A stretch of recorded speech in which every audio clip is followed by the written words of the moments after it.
Good morning YouTube, it's Danielle, better known as Danielle. I have a medium, and in this video up for discussion today, and a one that was asked of me last year, I do believe, but I didn't feel that was the time. Now I do feel it is the time to explore this topic, which is outside of the room. We're going to use the intelligence, so I'm going to try and keep my opinion as much away from this one as humanly possible, and look at it from the intelligence side of the spirit world and the pros and cons of both sides that I will discuss within this topic or video up for discussion today.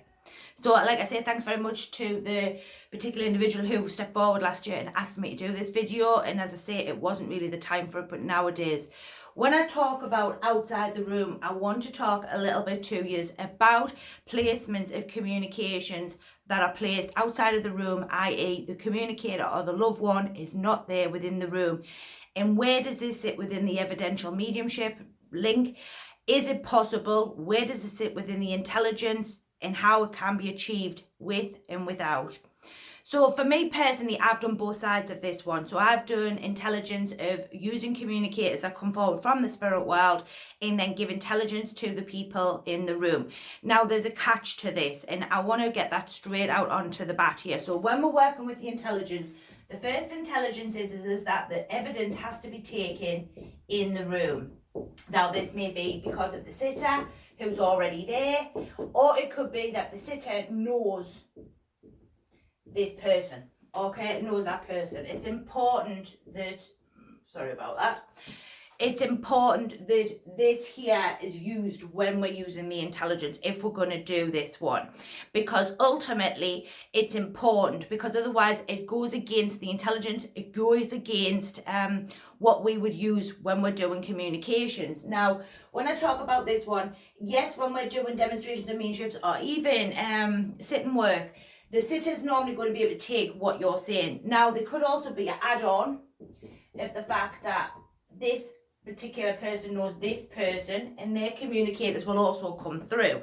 Now, in order for this to be done, this person's got to know the evidence. Now, this is where we use the intelligence of the spirit world. So the spirit world's clued up enough. They're clued up enough to know that them particular loved ones are going to be in the room and they're going to know what evidence is important to take. So therefore, we are trusting in the spirit world here to be able to present this intelligence. It's important. Otherwise, what we're saying to the spirit world is that we don't trust you, which really we should do when we're doing any kind of communications. Now, I've done this one. I have no issue with doing it. The reason being is because I trust enough in this one here, the second one, the intelligence. This is another intelligence. I was talking a little bit about a couple of intelligence on the last video. This is another intelligence. So the spirit world's clued up enough to know who's in the room. They're clued up to know who needs to be getting a message and who doesn't need to be getting a message. They're clued up enough for that experience. So this one here, done rightly, can be very beneficial. And sometimes when we're mediums, we're not always in control. And for that reason, we will get to that segment in a minute, is because we are just supposedly meant to be the person in the middle. We're not supposed to be dictating to the spirit world what can or cannot go on. It is up to the spirit world. We're just supposed to be basically standing there making your mouth go, as I say. And it's important that we trust this intelligence. We hear so readily and quite a lot within the industry about working with the intelligence. This is the intelligence. This is the intelligence that we use when we're working for the spiritual world. So for us to then go on to the spirit world, now this is my third segment, is where we take control as the medium. Now we got to check in with the ego here. Where's your ego sitting? Because if you're wanting yeses all of the time in the room, you're not wanting any sort of flaws within your mediumship, then you have to check in with this. Because as a medium and as a human, there's always going to be a flaw. We can't get away from that. That's how it is when we do mediumship. So for us to go into the spirit world, you're also demanding something of the spirit world. I demand that this happens. I demand that that happens. I want this. I want that. And again, you're not really trusting in the intelligence. You're not trusting in the intelligence that is given to you when you're doing your communications. Now, this can be done, this one. And, you know, I've also done that one as well. I've gone to my team and I've said, look, I would like this, and this. And yes, the spirit world have presented that. They have done that for me, but it's quite structured and it's quite regulated, and it's also quite, there's a little touch of ego going on there. That's just from my viewpoint, because my ego wouldn't need to get in the way if I was allowing the spirit world to do as it pleases, because I trust in the spirit world. I trust in what they're bringing through from the spirit world. So you have to sort of check in with when you're doing this demanding. Now, like I say, it's quite structured. It can be quite regulated. And the spirit world's never going to let you down. This is the big, really, of all of this, with the connections to communicators inside the room, outside of the room, you know, evidence that can be taken inside or outside. The spirit world's never going to let you down, ever. And if you trust enough in the intelligence that you're working with, and you trust in your mediumship, then there's no reason for the spirit world to, one, make you look like a wally, or two, to get you into a situation where you as the medium can't get out. The spirit world's not here to embarrass you. It's not here to show you up as the medium. If all they want to do is use their intelligence to prove that life continues after this life. Now, I've done both. And I've heard both sides of the argument. And, you know, I appreciate and hear both sides. And for me personally, I've done both, so I can see it from both parameters. This one is up to you. For me personally, if you're asking me, is the medium, and the medium who has done both, I will always go here and trust this intelligence. And I've done this one on and off for years. And I've produced some excellent, and I tell you what it is, I was over in Canada doing a demonstration of mediumship, and I went to a particular lady, and while she could take quite a bit of what I was saying within the room, there was bits and pieces she couldn't. She actually went away, double checked it, actually got a lot of feedback from it. It was very, very evidential. And sometimes when we're working with the spirit world, and this also gains your trust, and I've talked about this quite heavily here on the channel, if you want to do this control mechanism, that's great. There's not a lot of room for the spirit world there. There's not a lot of room for them to maneuver if you're putting a lot of demands in, if you're structuring this in, if you're saying it has to be this way, it has to be that way. The spirit world will line that up. But if you actually step out your comfort zone, you actually allow a little bit and trust. I mean, I'm not saying every communication's got to be like that. I mean, please don't take that the wrong way.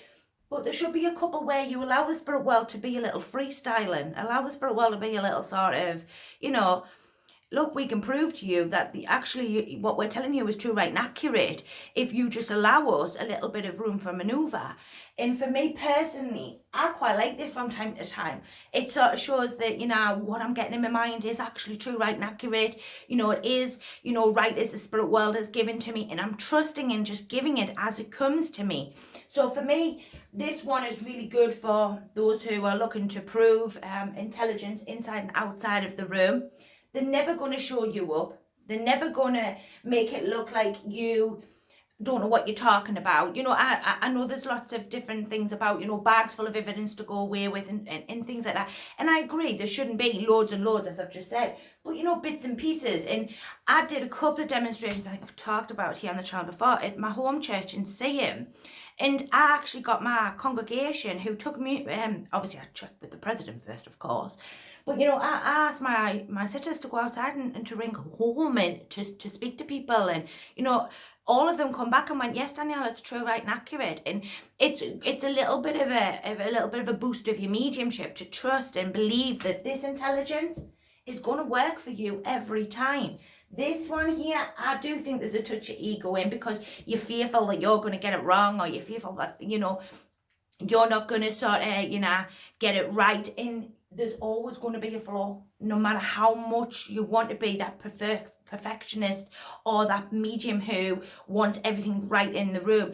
And for me, is my opinion, this isn't going against the intelligence. It does go with the intelligence of the spirit world, will always give you what you want. So there is that element of intelligence there. You can use that intelligence if you so wish.